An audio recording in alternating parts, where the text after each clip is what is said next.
After months of uncertainty, BP has finally today revealed that the Ginger Whinger, the Prince of Montecito, will attend Daddy's coronation, but a move that will surprise absolutely no one and, frankly, please everybody. Meghan Markle will stay in California with their children, Archie and Lilibet. We're joined now to discuss this, our royal editor, Sarah Hewson, and live from LA, Kinsey Schofield, the host of the To Die For Daily podcast. Kinsey, honestly, I have to start with you. No disrespect, Sarah. I've just read this online. Kinsey Schofield, a quote. Rejection is one of Meghan's greatest insecurities. She does not want to be booed or humiliated on a national scale. Expand on that, Schofield, instantly.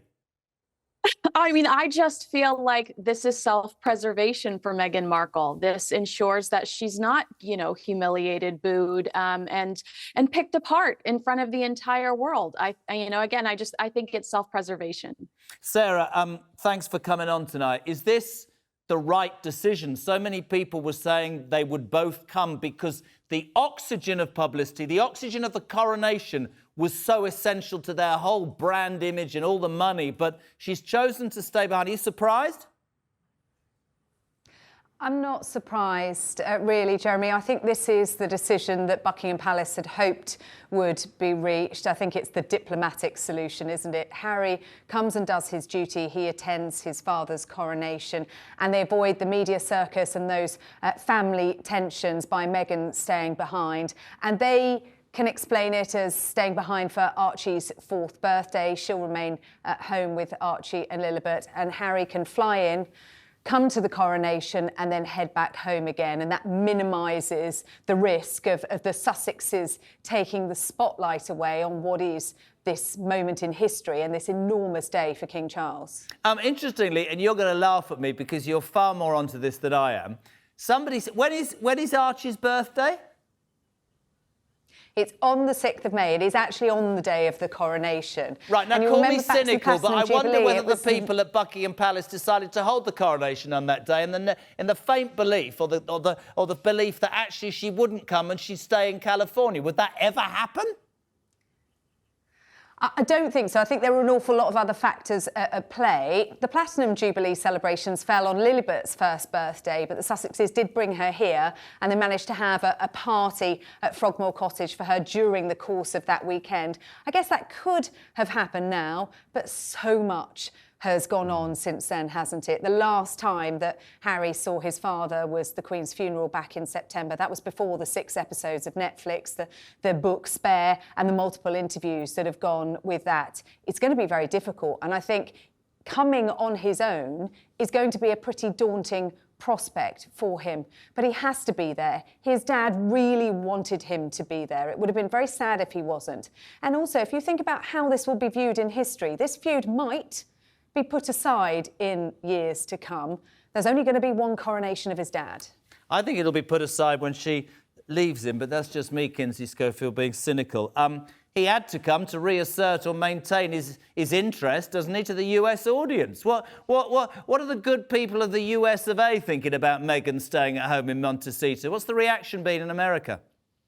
Well, I mean, Jeremy, you can look at their polling numbers over the last 3 to 6 months. They have declined, disastrously. So, yes, their connection to the royal family is the reason that important people pick up Harry's phone calls. He absolutely knows that the reason he gets to associate with people like the Biden family or, the Obamas is because of his connection to the royal family. So he absolutely has to stay plugged in some way, somehow.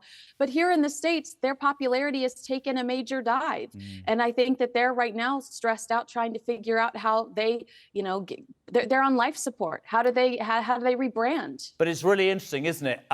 You talk about life support, but the US is where the money is for them. That's where any brand value, because of the very reason, and you saying that she would risk being humiliated and booed at, I think about him as well. It is not going to be an easy trip. And for anybody out there who goes, oh, come on, you're being unfortunate, is it not fair to say, Sarah, he has brought this absolutely on himself in every which way?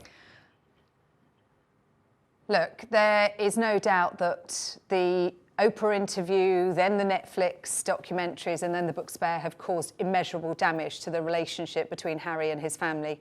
But he would argue, as he did in the book Spare, that that damage had already been done, that the relationship has been falling apart for a long time now, and that this was his moment to tell his truth. I think we've got to look at the bigger picture here, Jeremy. This is a once-in-a-generation experience, the coronation of a king, something we won't see in our lifetimes. Well, perhaps we won't. We've never seen it before.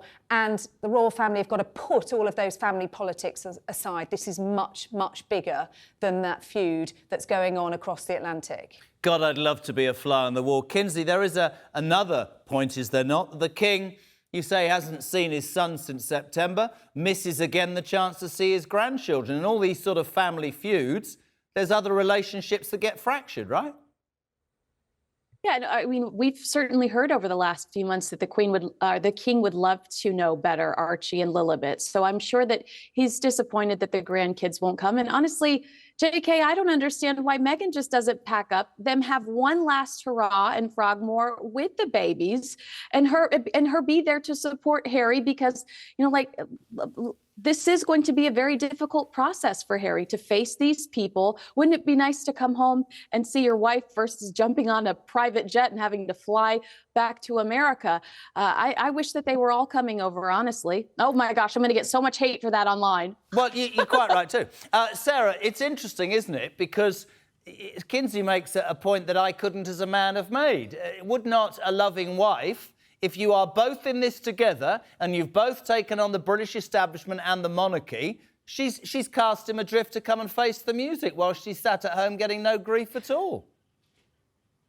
Or you look at it the other way, Jeremy, and think she's probably done the right thing here. Yeah. She's letting him come and be with his family, to be with his father on this day, and she's staying out of the limelight, because let's face it, were Meghan and Harry to be there on the steps outside Westminster Abbey on that day, where's all the attention going to be focused? It's going to be on them rather than the king and what this day is all about. But I agree with Kinsey, this is going to be very difficult for Harry. He's going to be a very isolated individual. We don't know where he's going to be sitting, who he's going to be sitting with.